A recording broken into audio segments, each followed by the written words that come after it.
கர்த்தருடைய நாமம் மகிமைப்படுவதாக. இந்த நாளிலும் சகோதரிகள் கால தியானத்தின் மூலமாக உங்களை சந்திப்பதில் மிக்க மகிழ்ச்சி அடைகிறோம். கால தியானத்துக்காக தாயின் போதகம். இதற்கு ஆதாரமாக நீதிமொழிகள் 6:20. என் மகனே, உன் தகப்பன் கற்பனையை காத்துக்கொள், உன் தாயின் போதகத்தை தள்ளாதே. ஒரு தாய் கர்த்தருடைய வேதவசனத்தை போதிக்க வேண்டும் என்று தேவன் வலியுறுத்துகிறார். ஒரு தாய் தன் மகன் ராஜாவாக இருக்கும்போது எப்படி உபதேசிக்கிறாள் என்பதை நீதிமொழிகள் 31வது அதிகாரம் 1-9 வரையிலான வசனங்களை நம்ம பார்க்கலாம். 1வது வசனத்தில் பார்க்கும்போது அந்த ராஜாவினுடைய பெயர் சொல்லப்பட்டிருக்கிறது, லேமுவேல். லேமுவேல் என்றால் தேவனுக்காக அர்ப்பணிக்கப்பட்டவர் என்று அர்த்தம். லேமுவேல் ஒரு தேசத்தின் ராஜாவாக இருக்கிறார். இந்த தேசமானது இஸ்ரவேல் தேசத்திற்கு அருகாமையில் உள்ளது என்பதை நம்ம பார்க்கிறோம்.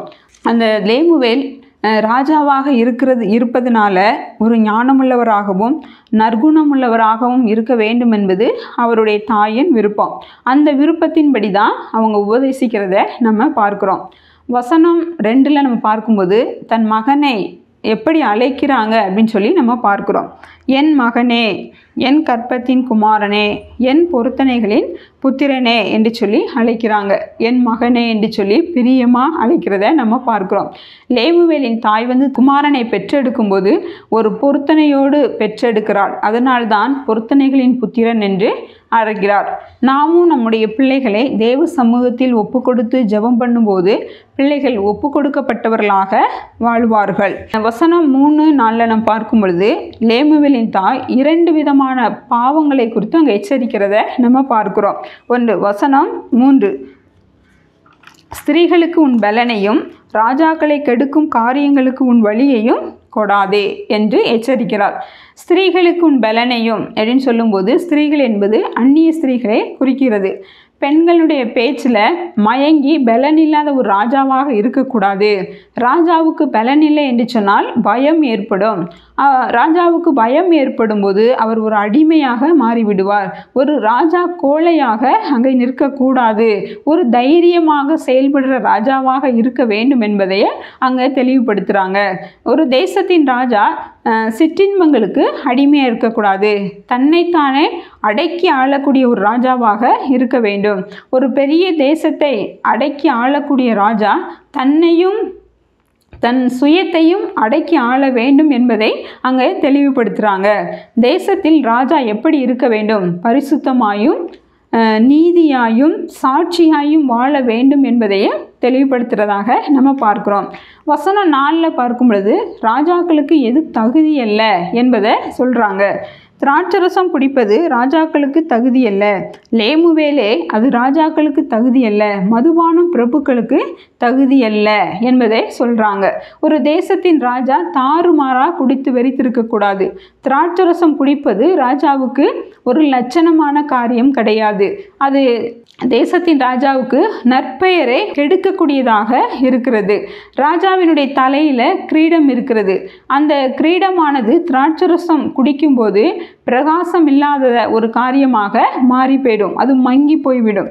அது மங்கி போய்விட்டால் ஜனங்கள் ராஜாவை மதிக்க மாட்டார்கள். அப்போ ராஜா திராட்சரசம் குடித்து தள்ளாடும் போது அவர் நிதானம் இழந்தவராக காணப்படுவார். அப்போ ஜனங்களுக்கு நிதானமாய் அவர் எதையும் செய்ய முடியாது என்பதை அங்கே எச்சரிக்கிறதாக நம்ம பார்க்கிறோம். அடுத்து வசனம் 5 மதுபானம் பண்ணினால் என்ன நடக்கும் அப்படிங்கிறத சொல்றாங்க. மதுபானம் பண்ணினால் என்ன நடக்கும்? 1 நியாயப்பிரமாணத்தை மறந்து போய்விடுவார்கள், கர்த்தர் கொடுத்ததை. அடுத்து சிறுமைப்படுகிற நியாயத்தை சரியா விசாரியாமல் அதை புரட்டுவாய் அப்படின்னு சொல்லி அங்கே அவங்க தாய் எச்சரிக்கிறத நம்ம பார்க்கிறோம். அடுத்து வசனம் 6-7 திராட்சரசம் ராஜாவுக்கு யாருக்கு கொஞ்சமாய் கொடுக்க வேண்டும் என்று சொல்லப்பட்டிருக்கிறது.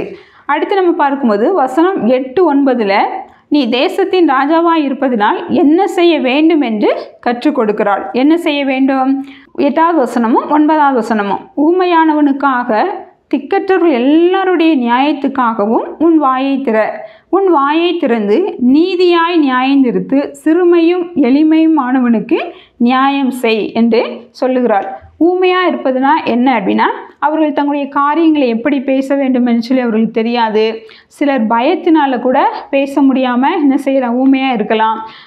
தன்னை குறித்து குற்றம் சுமத்துகிறவர்கள் அதிகமாக பேசும்போது தன் நியாயத்தை எப்படி எடுத்து சொல்வது அப்படின்னு தெரியாமல் அவர்கள் அமைதலோடு என்ன செய்யலாம், இருக்கலாம். அப்படிப்பட்டவர்களுக்காக உன் வாயை என்ன செய், நீ தர அப்படின்னு சொல்லி ராஜாவுக்கு சொல்லுகிறத நம்ம பார்க்கிறோம். அடுத்து ராஜா என்ன செய்ய வேண்டும், தன் அதிகாரத்தை பயன்படுத்தி மற்றவர்களுக்கு நன்மை செய்ய வேண்டும். நீதியாக என்ன செய்ய வேண்டும், நியாயம் தீர்க்க வேண்டும். அநீதியாக என்ன செய்யக்கூடாது, செயல்படக்கூடாது. விதவைகளும் திக்கற்ற பிள்ளைகளுடைய நியாயத்தை உண்மையாக என்ன செய்யணும், விசாரிக்கணும். அவர்களுக்கு ஆதரவாக இருக்க வேண்டும். அவர்களை ஒடுக்கிறவர்களே என்ன செய்ய வேண்டும், கண்டிக்க வேண்டும். இப்படி என்ன செய்கிறார், பல விதத்தில் அங்கே அவங்க தாய் லேமுவேலுக்கு உபதேசிக்கிறத தான் நம்ம இந்த வசனங்களில் நம்ம பார்த்தோம். இதிலிருந்து தாய்மாராக இருக்கிற நாம் என்ன கற்றுக்கொள்கிறோம் அப்படின்னா, நம்முடைய பிள்ளைகளை தேவ சமூகத்தில் பொருத்தனையோடு ஒப்பு கொடுக்கப்பட்டவர்களாக இருக்க வேண்டும். அடுத்து உபதேசிக்க வேண்டும்.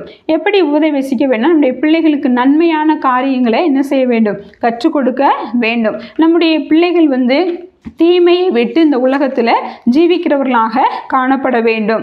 அடுத்து வாலிப பிள்ளைகளுடைய மனது இந்த நேரத்தில் தான் ரொம்பவும் மென்மையாக என்ன செய்யும், காணப்படும். அவளுடைய மனதை நம்ம புரிந்து கொண்டு அவர்களுக்கு என்ன செய்ய வேண்டும், போதிக்கிறவர்களாக நாம் இருக்க வேண்டும். நம்முடைய கண்கள் எப்போதும் பிள்ளைகள் மேலேயே பதிந்திருக்கணும். அப்படி பதிந்திருக்கும் போது தான் அவளுடைய மனது தேவனுக்கு ஏற்றபடியாகவும் நம்முடைய விருப்பத்திற்கு ஏற்றபடியாகவும் நம்ம அவர்களை உருவாக்க முடியும். அடுத்து நம்ம என்ன செய்ய வேண்டும்னா, உணர்த்த வேண்டும். பாவத்தை குறித்து உணர்த்துறவர்களாக நம்ம என்ன செய்ய வேண்டும், காணப்பட வேண்டும். எது நம்முடைய பிள்ளைகள் வேலைகளில் இருக்கும்போது, தேவன் நம்முடைய பிள்ளைகளுக்கு நல்ல வேலையை கொடுத்திருக்கிறார், அந்த சூழ்நிலையில் அவர்கள் இருக்கும்போது எது உனக்கு தகுதியானது என்பதை நம்ம தெளிவுபடுத்த வேண்டும். பிள்ளைகள் ஃப்ரெண்ட்ஸோடு சேர்ந்து வெளியில் போய் பல நிகழ்ச்சிகளில் கலந்து கொள்ளும்போது அங்கே பலவிதமான காரியங்களில் ஈடுபடுவார்கள். மதுவானம் அப்படிப்பட்ட செயல்கள் எல்லாம் அது தகுதி அல்ல என்பதை அவர்களுக்கு நாம் தெளிவுபடுத்தி காண்பிக்க வேண்டும். வேதம் என்ன சொல்லுகிறதுனா, ஆகாத சம்பாசனைகள் நல்ல ஒழுக்கங்களை கெடுக்கும். நம்முடைய பேச்சு, நம்முடைய செயல்கள், பழக்க வழக்கங்கள் இவை எல்லாவற்றையும் நாம் தனிமைப்படுத்தி கொண்டவர்களாக காணப்பட வேண்டும் என்பதை பிள்ளைகளுக்கு நாம் கற்றுக் கொடுக்கிறவர்களாக காணப்பட வேண்டும். அடுத்து தேவன் நம்ம உயர்ந்த இடங்களில் நம்ம வைக்கும்போது வேலை செய்கிறவர்களுக்கு என்னெல்லாம் செய்யணும் அப்படின்னு சொல்லி பிள்ளைகளுக்கு கற்றுக் கொடுக்க வேண்டும். அவர்களை உண்மையாய் நடத்த வேண்டும். அவர்களை சரியாக அவர்களுக்கு என்ன சொல்லிக் கொடுக்க வேண்டுமோ அதை சரியாய் சொல்லிக் கொடுக்க வேண்டும் என்பதையும் பிள்ளைகளுக்கு நாம் கொடுக்க வேண்டும். அடுத்து ஒரு தாய் தன் பிள்ளைகளுக்கு செய்ய வேண்டிய ஒரு 3 காரியங்கள், அவர்களுக்கு உபதேசிக்க வேண்டும், உணர்த்தி எச்சரிக்க வேண்டும், கற்றுக் கொடுக்க வேண்டும். இப்படிப்பட்ட ஒரு சிந்தையோடு தேவன் இந்த கால வேளையில் நம்மை ஆசீர்வதிப்பாராக. ஆமேன்.